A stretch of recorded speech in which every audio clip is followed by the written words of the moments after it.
Kulang pa ang huli. Wala nang laman ang mga banyera. Kung ngayon tayo magpaparte-parte, barya lang ang iuwi ninyo. Pero kailangan natin magtagal pa. Mag-iiba tayo ng ruta. Mag-iba tayo ng ruta. Ba't ba natin nahabulin ng Pasko? Bakit natin nahabulin ng Pasko? Eh kapag naabot nyo naman ang inyong kota, kayo na mismo mag-uuwi ng Pasko sa bawat pamilya nyo. When we were conceptualizing Caesar, from the very start, we already wanted him to be an natin anti-hero. ngayon. We wanted somebody na, from the very start, ano ba to? Kontrabida ba siya? Masama ba siya? Ano bang problema nitong taong to? Kasi yung character ni Cesar dito is deeply wounded. Na tapos ang naapektuhan, ang napagdidiskitahan, yung nature, children, yun yung nagiging victim because of the wound, because of the pain, the hurt na nandun, na hindi maalis, hindi maka-let go.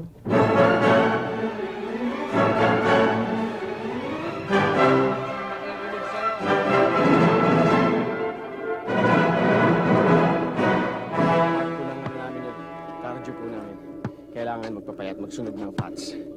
I had to lose about 20 pounds, so I did it.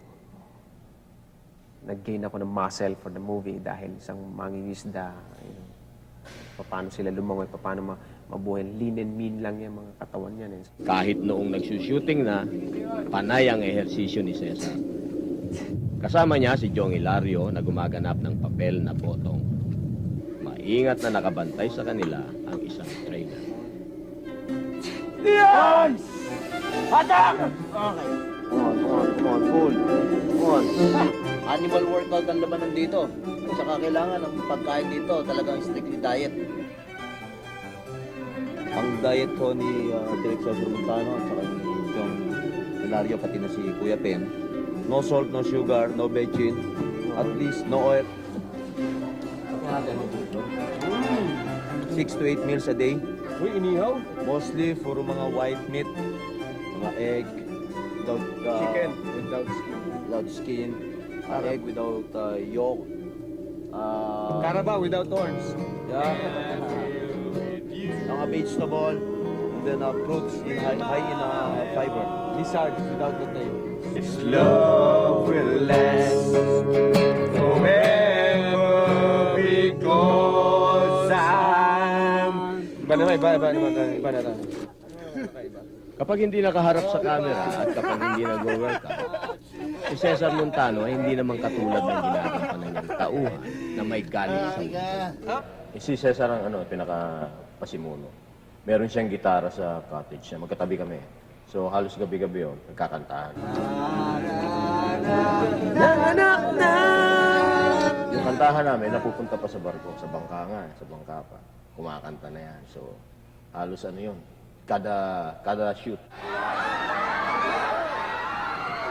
Sa islang lalawigan ng Bohol na pinagsusutingan ng Muruan, mistulang balikbayan si Cesar Montano. Taga Bohol ang kanyang ama at nung lumalaki si Cesar, sa Bohol siya nagbabakasyon tuwing pag-aral. Dito po lumaki ang aking ama, si Attorney Genovivo Manhilo. May uncle, Gusting, from Baclayon, Bohol. Baclayon, Australia.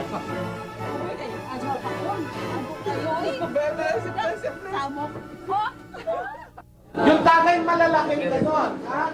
Hindi lamang ang mga tanawin ng Bohol ang makikita sa pelikula. Ang mga residente ay nagkaroon din ng papel bilang artista. Mahigit sa 2,000 bata ang nag-audition. Ang pinakamagaling lumangoy at sumisid ay binigyan ng acting award. Sa bandang huli, halos 40 bata ang nakinig. At ang ilan sa kanila ay may mga speaking lines o dialogo sa pelikula. Huwag nga tayo. Kat! Ano si Pilimon?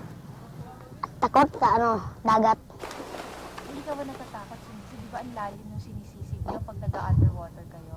Hindi. Bakit kayo hindi natatakot? Sanay na ako. Bakit ka sumali?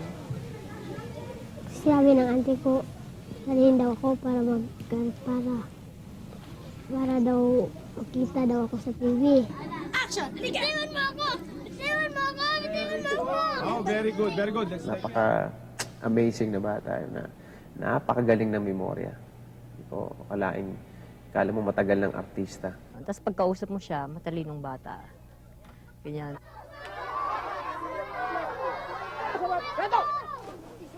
In other words, that's why they shouldn't hit the sun, except Tabugok. Si Tabugok, yung pinakamaliit na artista at na diver sa pelikula, pinaka-cute. At nung una, siya yung pinaka-reluctante, hindi niya type mag-artista talaga. Gusto lang niya talaga mag-dive. Na iinip siya pag nag-workshop o nag-drills sa lupa for acting skills. Pero oras na pakawalan mo yan sa tubig, wala na, he's an angel. Karaniwan, ang kanyang mga artista at crew ang nakikibagay kay Direk Marilu. Sa pagkakataong ito, siya ang nakibagay sa kanyang mga batang aktor. Hindi naging madali para sa akin bilang isang ina ang magtrabaho with so many children kasi hindi ko matiis kung napapagod na sila. So, limitado yung oras bawat araw na magtatrabaho kami, nakasama yung mga bata. Hati-hati ka lang, ha? Inalagaan mabuti ng production team ang mga bata. Tiniyak na ang mga ito ay may sapat na pahinga, pagkain at pati bitamina. Binigyan din ang mga bata ng mga espesyal na leksyon sa isang eskwelahang malapit sa sila para hindi masira ang kanilang pag-aaral. Napaka-authentic ng mga itsura nila. Yung kakaiba talaga. Isipin mo in this movie talaga, bali, 4 lang kami talagang artista na nandito. Lahat puro bago. First time, mga hindi talaga artista. Pero ang lalakas ng dating nila. Salita to. Bakit? Amoy ano ka ba? Pare-pareho lang tayong malansa. Babae. Hindi lamang mga bata ang kinuha para sa pelikula. May papel din para sa mga binata at matatanda. Ang papel ng boseros o mga maninisid. Magkakapeklat. Ang dali napunta si TNG sa amin sa aming baryo, nag-audition. Tapos dinala kami, nag-workshop dun sa Alonakyo. Doon, kung ilang minuto kami sa dagat nasisi. Nakakuha naman ako sa sobra sa minimum. Sabi ng director, gawin mo nga kung anong kilos. Siyempre, maano mo kung anong kilos ng isang taon. Ginawa ko, naglakad ko, tapos mamaya, tumba-tumba naman, iiyak, tatawa. Kuhang-kuha ko yun. Pagkatapos ng isang taon, sabi ng director, gawin mo ng 5 taon. Ginawa ko. Isipin mo kung anong kilos ng 5 taon. Ginawa ko. Hindi nakuha ko. Tapos bulong-bulong. Tapos gawin mong 15 taong nagbibinata ka na. Ginawa ko. Sabihin, anong kilos ang nagbibinata ka na? Ginawa ko. Ikaw para bang mayabang na. May kadala pang suklay, nagsusuklay.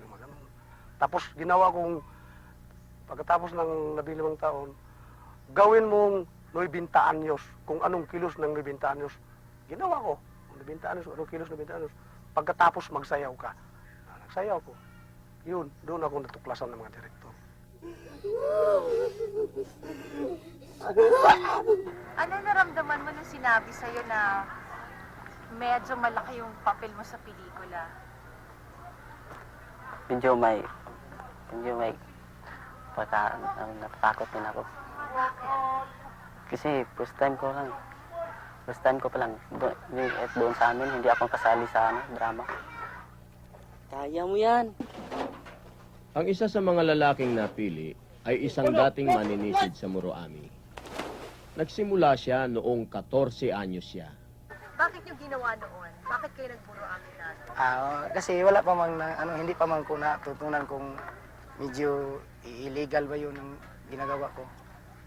Pero ngayon, na nakasali ko sa Muroami, in-stop ko yung operation ko kasi di pwede. Kawawa ng mga coral masisira. Umasa, siya lang ang may karanasan sa aktwal na Muroami.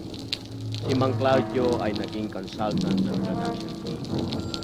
Siya ang nahihinga ng payo bago i-shooting ang ilang eksena. Bumilib din ng husto ang selection team kay Mang Valeriano, isa sa mga pinakamatandang bosero. Ito si Mang Valeriano, siya 68 years old, di ba? No?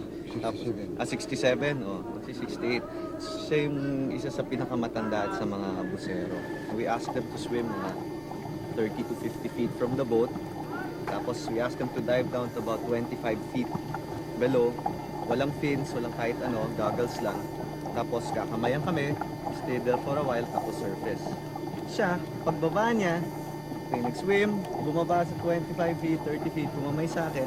Nung sinignan lang ko na okay na pwede na umakyat, kumapit lang siya sa kamay ko the whole time. So nagulat ako kasi putol pa yung thumb niya. Tapos sabi ko okay na, pwede na umakyat, ayaw ako bitawan. Ang tagal-tagal na pati ako kinabahan, tinignan ko yung gauge ko, baka mauna pa ako maubusan ng hangin kasi ako nakascuba, siya wala. Apit ko kami itong wakutuma. Hihilingan niya itong Reo kayong basikulong dula ko sasang. Lawa. Imposible dula. Kaya sasang. Kaya dito ko 28 kung altos 30. Mabog yung kong salong sa pagsuot sa grupa. Kaya magtaon o pukot sa ulang nga kami ako lang kay lao mo sa among abutan nga sa pukot. Kung ako may makasalong lang ako sa kami kauban, kami ako rin kita sa utong doon nga makapalo sa nagpas sa pukot. Nagawad mga kutunghan ko, dahil mauna nga bubo na ko karong gilawa. Malapit sa sarili nilang karanasan ang mga papel na ginagampanan ng mga baguhang artista. Dahil dito, kahit baguhan, ay hindi sila nahirapan sa mga madamdaming tagpo. Hindi nila kailangang umisip pa ng kung ano-ano. Sila mismo nagkaroon na yan ng karanasan na mamatayan ng kaibigan o ng mahal nila sa buhay. Makita mo talaga yung iyak nila totoo. Kasi marami na ako napapanood na iyakan sa pelikula pinipilit. Pero yun doon totoo. Meron pang isa doon nag-collapse sa ano niya, hindi na makahinga sa kaiiyak niya. Bag.